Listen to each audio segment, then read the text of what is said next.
How to remove account restrictions on Facebook. Hi everyone, welcome back to our channel. This is Rose from Create, Login and Delete. Without further ado, let's begin. Open Facebook, sign in to your account. Tap three-line menu icon at top right corner. Scroll down, access Setting in Privacy and select Settings. Tap on See More in Account Center. Scroll down, tap Personal Details and select Identity Confirmation. Tap Confirm your identity and follow the on-screen steps to verify. After confirming, you need to go back to menu page, scroll down and look for help and support.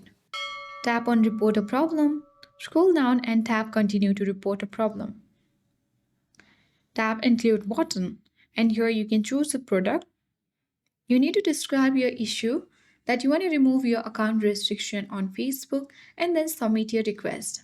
Wait patiently and Facebook will work on resolving the restrictions on your account. And that's it. Now you can easily remove account restrictions on Facebook. I hope this guide was helpful. If it was, then do like, share, comment, and don't forget to subscribe. Thank you for watching, and I'll see you in the next video.